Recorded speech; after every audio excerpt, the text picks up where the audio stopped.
ఓం నమో భగవతే వాసుదేవాయ. నారదుని పూర్వజన్మ వృత్తాంతం. మహానుభావ, నేను గడిచిన కల్పంలో గత జన్మంలో ఒక దాసీపుత్రుణ్ణి. మా అమ్మ వేదవేత్తలైన వారి ఇండ్లలో పనిచేస్తూ ఉండేది. నేను ఆ పెద్దల ఆనతి శిరసావహిస్తూ వారికి సేవ చేస్తూ ఉండేవాణ్ణి. చాతుర్మ్యాసాలలో వానాకాలం 4 నెలలు ఒకే స్థానంలో నివాసం ఏర్పరచుకుని ఆ మహానుభావులకు పరిచర్యలు చేసేవాణ్ణి. ఓటమితో నెల్లప్పుడు బాటవమున పనులు చేసి బాలురతోనే ఆటలకు బోక యొక్క జంజాటంబును లేక భక్తి సలుపుదుననగా. ఓ పుణ్యచరిత్ర, ఓర్పుతో నేర్పుతో భయభక్తులతో ప్రవర్తించేవాడిని. తోటి పిల్లలతో ఆటపాటలకు పోకుండా, ఎటువంటి ఇతర సంబంధము పెట్టుకోకుండా శ్రద్ధాభక్తులతో ఆ మహాత్ముల్ని ఆరాధించేవాడిని. మంగళమనుచుచువారల ఎంగిలి భక్షింతు వానకెండకు నోడన్ ముంగల నిలుతు నియతిని వెంగలి క్రియజనుదూనురు వివేకముతోడన్. నేనా వేదవేత్తలు భుజించిన అనంతరం భిక్షాపాత్రలలో మిగిలి ఉన్న అన్నాన్ని భక్షించేవాడిని. ఎండని వానని లేకుండా వారి ముందు నిలువబడి ఎంతో జాగ్రత్తగా మారు మాట్లాడకుండా వారి ఆజ్ఞలు నెరవేర్చేవాడిని. ఈ ప్రకారంగా వర్షాకాలము శరత్కాలము గడిచిపోయినవి. ఆ మహానుభావులకు నా మీద అనుగ్రహం కలిగింది. వారల్ కృష్ణు చరిత్రముల్ చదువగా వర్ణింపగా బాడగా నారావంబు సుధారస ప్రతిమమై అశ్రాంతమున్ వేణులందోరంబై పరిపూర్ణమైన మది సంతోషించి నేనంతటం ప్రారంభించిది విష్ణు సేవకితర ప్రారంభ దూరుండనై. ప్రాజ్ఞులైన బ్రాహ్మజ్ఞులు శ్రీకృష్ణుని కథలు చదువుతూ హరిలీలలు వర్ణిస్తూ హరినామ సంకీర్తనం చేస్తూ ఉండేవారు. అనుక్షణము ఆ పుణ్యాత్ముల నోటి నుండి వెడలి వచ్చే శబ్దాలు అమృత రస ప్రవాహాలై నా వీణుల విందు చేసేవి. నా హృదయం ఆనందంతో నిండిపోయేది. క్రమక్రమంగా నేను ఇతర విషయాలన్నింటికీ స్వస్తి చెప్పి భక్తితో భగవంతుడైన హరిని ఆరాధించటం ఆరంభించినాను. అప్పుడు నాకు హరిసేవలో అత్యంత ఆసక్తి ఏర్పడింది. అందువలన నేను ప్రపంచాతీతుణ్ణి బ్రహ్మస్వరూపుణ్ణి అయిన నాయందు స్థూలము సూక్ష్మము అయిన ఈ శరీరం కేవలం మాయాకల్పితమని తెలుసుకున్నాను. మహానుభావులైన ఆ యోగీంద్రుల అనుగ్రహం వలన రజస్తమో గుణాలను రూపుమాపే అచంచల భక్తి నాకు సంప్రాప్తించింది. చాతుర్మాస్య వ్రతమనంతరం ఆ మహాత్ములు మరొక్క ప్రదేశానికి వెళ్ళటానికి ఉద్యుక్తులైనారు. అపచారంబులు లేక నిత్య పరిచర్యా భక్తియుక్తుండనై చపలత్వంబును మానినే గొలువగా సంప్రీతులై వారు నిష్కపటత్వంబున దీనవత్సలతతో కారుణ్య సంయుక్తులై ఉపదేశించిరి నాకు ఈశ్వర రహస్యోదార విజ్ఞానమున్. ఈ విధంగా ఎట్టి ఒడిదుడుకులు రాకుండా, చాంచల్యం లేకుండా ముప్పూటలా భక్తితో ఆరాధించినందుకు ఆ సాధు పుంగవులు సంప్రీతులైనారు. ఎంతో సంతోషంతో, ఎంతో కారుణ్యంతో, ఎంతో వాత్సల్యంతో అతి రహస్యము అమోఘము అయిన ఈ ఈశ్వర విజ్ఞానాన్ని ఆ మహాత్ములు నాకు ఉపదేశించినారు. నేను కూడా ఆ మహనీయుల మహోపదేశం వలన దేవాదిదేవుడైన వాసుదేవుని మాయాప్రభావం తెలుసుకున్నాను. ఈశ్వరార్పణం చేసిన కర్మమే తాపత్రయాన్ని రూపుమాపే పరమౌషధం. లోకంలో ఏ పదార్థం వల్ల ఏ రోగం ఉద్భవించిందో ఆ పదార్థం ఆ రోగాన్ని పోగొట్టలేదు. మరో పదార్థం చేత చికిత్స జరిగితే గాని ఆ రోగం శాంతించదు. ఈ ప్రకారంగా కర్మలు భవబంధ కారణాలే అయినప్పటికీ ఈశ్వరార్పణం చేయటం మూలాన తమ అస్తిత్వాన్ని కోల్పోతాయి. పరమేశ్వరుణ్ణి ఉద్దేశించి చేసే కార్యం విశిష్టమైన జ్ఞానాన్ని ప్రసాదిస్తుంది. అందువలన ఈశ్వరుడు సంతోషించి అచంచల భక్తిని అనుగ్రహిస్తాడు. భగవంతుని ప్రబోధం వల్ల కర్మలు కావించేవారు శ్రీకృష్ణ గుణనామాలను కీర్తించటంలో, సంస్మరించటంలో ఆసక్తులవుతారు. ఓంకారపూర్వకంగా వాసుదేవ ప్రద్యుమ్న సంకర్షణ అనిరుద్ధ నామాలు 4 భక్తితో ఉచ్చరించి నమస్కరించి చిన్మయ స్వరూపుడైన యజ్ఞేశ్వరుణ్ణి ఆరాధించే మానవుడు సమ్యక్ దర్శనుడై సమదృష్టి కలవాడవుతాడు. ఏ నవ్విధమున జేయగ దానవ కులవైరి నాకు దనయందలి విజ్ఞానము నిచ్చెను మదనుష్ఠానమున తడెరుగు నీవు సలుపుము దీనిన్. నేను ఈ విధంగా ప్రవర్తించినందువలన విష్ణు భగవానుడు విశిష్టమైన ఈశ్వర జ్ఞానాన్ని నాకు అనుగ్రహించినాడు. నా నడవడి నారాయణమూర్తికి తెలుసు. వ్యాస మహర్షి, నీవు కూడా శ్రీహరిని సంకీర్తించు. మునికులములోన మిక్కిలి వినుకులు గలవాడవీవు, విభుకీర్తులు నీవను దినము బొగడ వినియడి జనములకున్ దుఃఖమెల్ల శాంతింబొందున్. మునులలో అగ్రేసరుడువు, ఎంతో ఎరుక కలవాడవు. వినేవారి దుఃఖాలన్నీ దూరమై వారి స్వాంతాలకు శాంతి లభించేటట్లు నీవు చక్కగా వాసుదేవుని యశోగాథలను సంస్తుతించు. ఈ విధంగా నారద మునీంద్రుడు తన పుట్టు పూర్వోత్తరాలను వినిపించగా ఆలకించి వ్యాసముని నారదుణ్ణి మళ్ళీ ఇలా ప్రశ్నించినాడు. వినుమా భిక్షులు నీకు నిట్లు కరుణన్ విజ్ఞానముంజెప్పిపోయిన బాల్యంబున వృద్ధ భావమున నీకే రీతి సంచారముల్సనే, నీకిప్పుడు పూర్వకల్పమతి ఏ జాడం ప్రదీపించే, దత్తనువుంబాసిన చందమెట్లు చెప్పుమా దాసీసుతత్వంబుతోన్. అయ్యా, మహానుభావులైన ఆ సాధువులు ఎంతో దయతో నీకు ఈశ్వర జ్ఞానాన్ని ఉపదేశించి వెళ్ళిపోయినారు కదా. ఆ తరువాత నీ బాల్యం ఎలా గడిచింది? పెద్దవాడివై ఎక్కడెక్కడ సంచరించినావు? ఈ జన్మలో ఇప్పుడు నీకు పూర్వజన్మ స్మృతి ఏ విధంగా కలిగింది? దాసీపుత్రుడవైన నీవు ఏ ప్రకారంగా నీ దేహాన్ని త్యజించినావు? దయచేసి వివరించు. వ్యాసుల వారు అడిగిన ప్రశ్నలకు నారదుల వారు ఇలా సమాధానం చెప్పారు. ఆ విధంగా నేను ఆ సాధు పుంగవుల వలన ఈశ్వర పరిజ్ఞానాన్ని పొందిన సంగతి విన్నారు కదా. మమ్ము నేలిన వారి మందిరంబున గల పనులెల్ల క్రమమున భక్తి చేసి తన పరాధీనత తలపదు సొలసితి నలసితి నా కొంటిననుచు వచ్చి మాపును రేపును మా తల్లి మోహంబు సొంపారముద్దాడుచుంచు దువు దేహంబు నివురు మోదించు గౌగిట చేర్చు నన్మిలి నన్నిట్టులరసి మనుప నేను విడిచిపోక ఇంట నుండి తినయ్యా మోహిగాక ఎరుక మోసపోక మారు చింతలేక మౌని అయి ఏనేండ్ల వాడనగుచు కొన్ని వాసరములు. మా తల్లిది చాలా జాలిగుండె. ఉత్త అమాయకురాలు. తల వంచుకుని యజమానుల గృహాల్లో పనులన్నీ వరుసగా చేసేది. తన దాస్యాన్ని గూర్చి కించిత్తు కూడా కించపడేది కాదు. నేనంటే ఆమెకు పంచప్రాణాలు. అయ్యో, నా బిడ్డ అలసిపోయినాడు, సొలసిపోయినాడు, ఆకలిగొన్నాడు అని అంటూ రేపులు మాపులు అల్లారు ముద్దుగా ఆదరించి నన్ను పెంచి పెద్ద చేసింది. ఎంతో ప్రేమగా మాటిమాటికి నా బుగ్గలు ముద్దు పెట్టుకునేది, నా జుట్టు దువ్వేది, నా ఒళ్ళు నిమిరేది, నన్ను ఆప్యాయంగా అక్కున చేర్చుకునేది.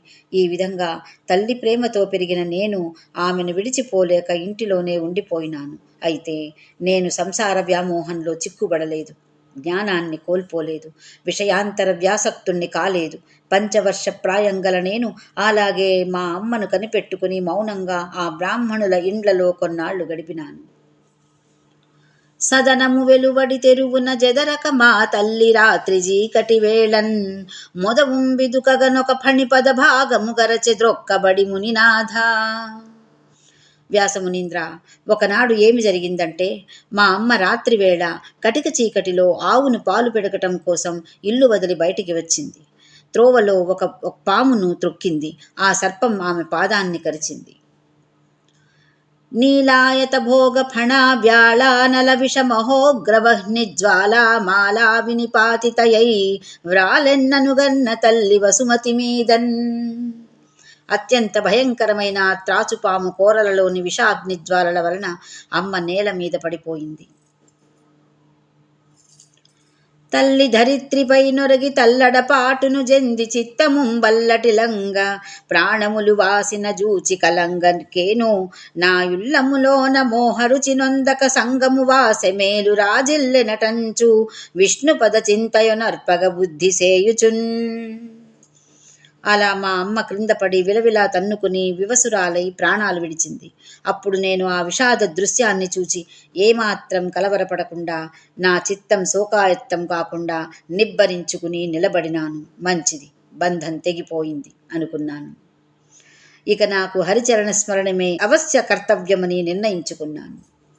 ఆ విధంగా అనుకుని నేను ఉత్తర దిక్కుగా బయలుదేరి పల్లెలు, పట్టణాలు, నగరాలు, జనపదాలు, గ్రామాలు, పేటలు, భిల్లవాటికలు దాటుకుంటూ ఆటవికులు నివసించే చిట్టడవులు, రంగురంగుల ధాతువులతో కూడిన పర్వతాలు, మదించిన ఏనుగులు విదిలించే కొమ్మలు గల మహావృక్షాలు, బాటసారుల మార్గాయాసాన్ని పోగొట్టే తటాకాలు, నానా విధాలైన పక్షుల కలకలారావాలతో రమణీయమై వికసించిన తామర పూలలోని మకరందాన్ని త్రాగి పరవశించి పరిభ్రమించే గండు తుమ్మెదలతో నిండిన సరస్సులు అతిక్రమిస్తూ ముందుకు సాగినాను. అప్పుడు నాకు ఆకలి, దప్పిక అతిశయించినవి. ఒక ఏటి మడుగులో శుభ్రంగా స్నానం చేసి నీరు త్రాగి నా మార్గాయాసాన్ని తగ్గించుకున్నాను. సాలావృక కపిభల్లుక కోలేభలులాయ శల్య ఘూక శరభ శార్దూల శశ గవయ ఖడ్గ వ్యాళ జగరాది భయదవన మధ్యమునన్.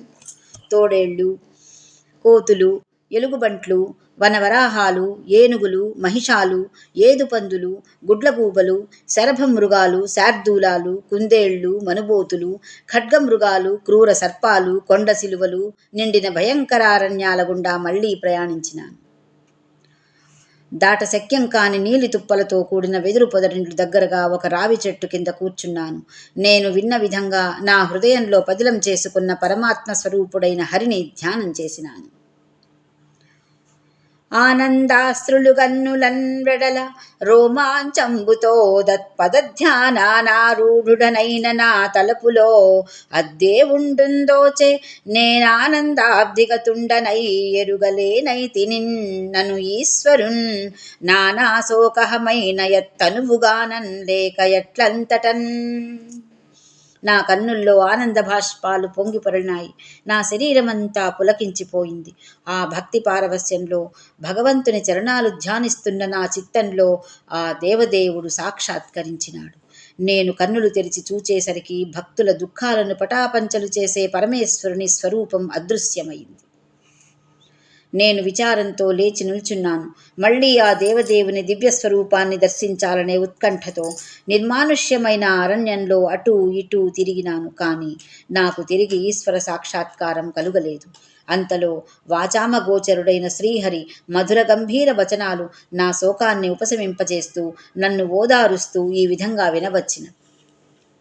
ఏల కుమార శోషిలగా నీ జననంబున నన్ను గానగా జాలవు. నీవు కామముఖ షట్కము నిర్దళితంబు చేసి నిర్మూలిత కర్ములైన మునిముఖ్యులుగాని కుయోగిగానగా జాలడు. నీదు కోర్కి కొనసాగుటకై నిజమూర్తి చూపితిన్. నాయనా, ఎందుకు వృధాగా ఆయాసపడతావు?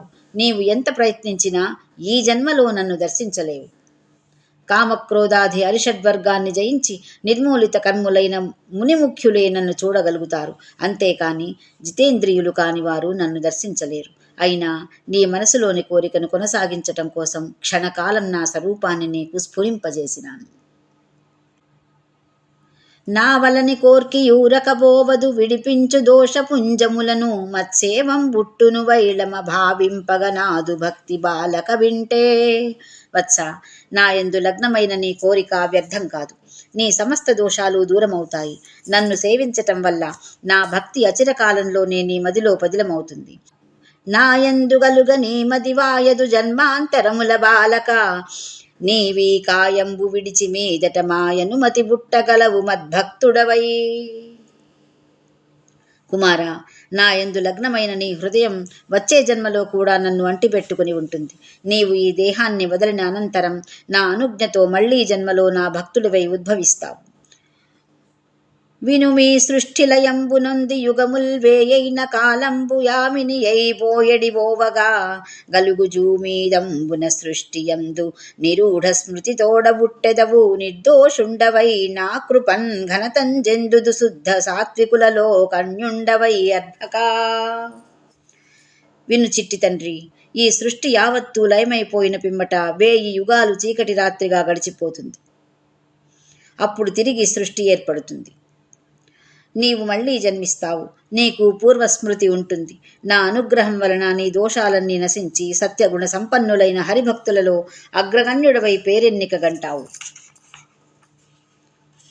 ఈ విధంగా చెప్పి విరమించిన సర్వవ్యాపి, సర్వనియంత, వేదమయంబైన ఆ మహాభూతానికి నేను తలవంచి మ్రొక్కినాను. భగవంతుని అనుగ్రహానికి ఆనందించినాను. మదాన్ని వీడాను, మాత్సర్యాన్ని దిగనాడాను, కామాన్ని నిర్జించాను, క్రోధాన్ని వర్జించాను, లోభాన్ని మోహాన్ని పారద్రోలాను. సంకోచం లేకుండా గొంతెత్తి అనంతుని అనంతనామాలు ఉచ్చరిస్తూ పరమ పవిత్రాలైన హరిచరిత్రాలను స్మరిస్తూ నిత్య సంతుష్టుడినై వాసుదేవుని హృదయంలో పదిలపరుచుకున్నాను. ప్రశాంతమైన అంతఃకరణంతో వైరాగ్యాన్ని అవలంబించి కాలాన్ని నిరీక్షిస్తూ తిరుగసాగినాను. కొన్నాళ్లకు మెరుపు మెరిసినట్లుగా మృత్యుదేవత నా ముందు ప్రత్యక్షమైంది. అప్పుడు నేను పంచభూతాత్మకమైన పూర్వదేహాన్ని పరిత్యజించి భగవంతుని దయ వలన సత్వగుణాత్మకమైన భాగవత దేహంలో ప్రవేశించినాను.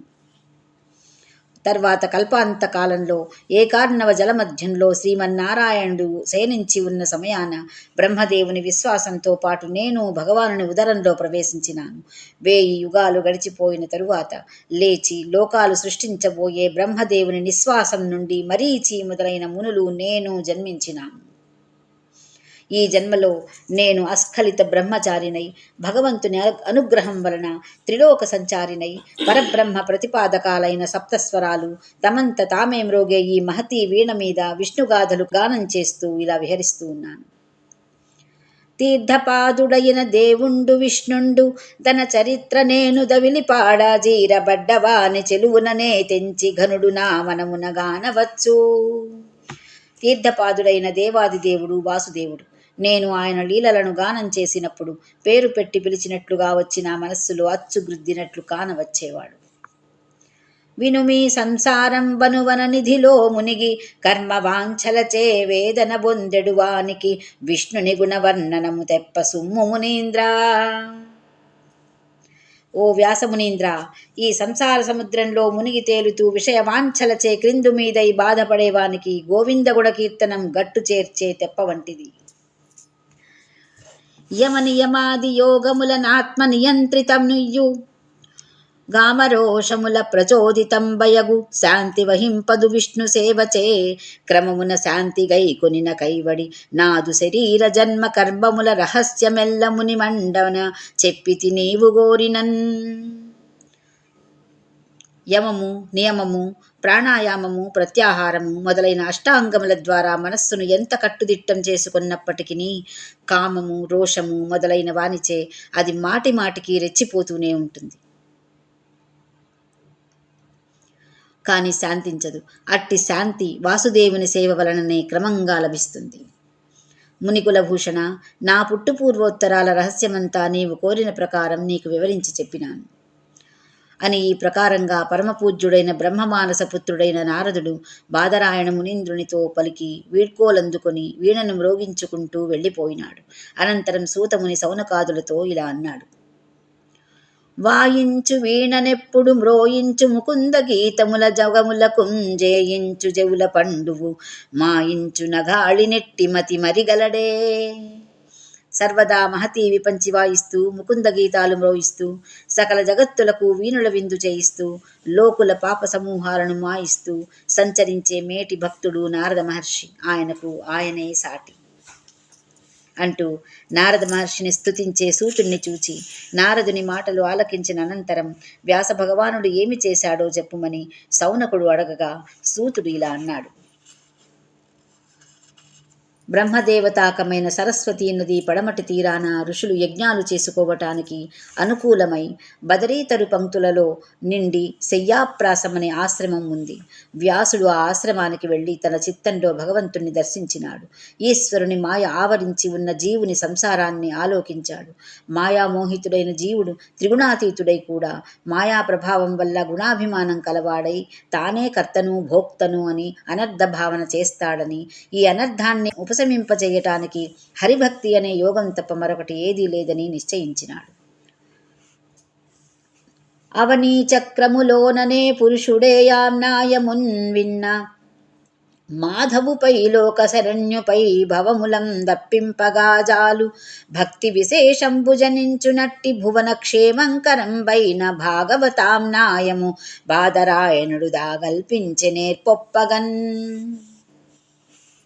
ఈ విశాల మహీమండలంలో ఏ మహాగ్రంథాన్ని విన్నంత మాత్రం చేతనే సంసార బంధాలు సమసిపోయి జగన్నాథుడైన జనార్దనునిపై అచంచలమైన భక్తి ఆవిర్భవిస్తుందో అటువంటి లోక కళ్యాణకరమైన మహాగ్రంథాన్ని వేదస్వరూపమైన భాగవతాన్ని బాదరాయణ మహర్షి ఓర్పుతో నేర్పుతో రూపొందించినాడు.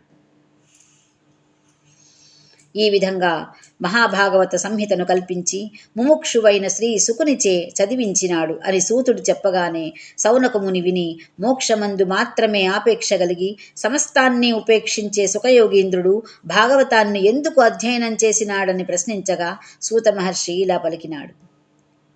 ధీరులు నిరపేక్షులు నాత్మారాములు నైనమునులు హరిభజనము నిష్కారణము చేయుచుందురు నారాయణుడట్టివాడు నవ్య చరిత్ర. పురాణ చరిత జితేంద్రియులు నిష్కాములు ఆత్మారాములైన మహామునులు ఫలాపేక్ష లేకుండానే నిర్వ్యాజమైన భక్తితో శ్రీహరిని భజిస్తూ ఉంటారు. శ్రీమన్నారాయణుడు సైతం భక్తుల విషయంలో నిర్హేతుక జాయమాన కరుణాకటాక్షం కలవాడే. హరిగుణవర్ణనరతుడై హరితత్పరుడైన బాదరాయణి శుభతత్పరతం పఠించ ద్రిజగద్వర మంగళమైన భాగవత నిగమంబున్. శ్రీహరి గుణకీర్తనమందు ఆసక్తుడు ఉత్తమ విష్ణు భక్తుడు అయిన సుఖమహర్షి ముల్లోకాలకు కళ్యాణప్రదమైన భాగవత మహాసంహితను విశ్వశ్రేయస్సును ఆకాంక్షించి అధ్యయనం కావించినాడు. నిగమములు వేయు జదివిన సుగమంబులుగావు ముక్తి సుభగత్వంబుల్ సుగమంబు భాగవతమను నిగమంబు పఠింప ముక్తి నివసనము బుధా. బుధేంద్ర, వేల కొద్దీ వేదాలు వల్లించిన మోక్ష సౌభాగ్యాలు సంప్రాప్తించవు. భాగవతమనే ఆమ్నాయాన్ని అధ్యయనం చేస్తే కైవల్యం కరతలామలకమవుతుంది. ఓం నమో భగవతే వాసుదేవాయ.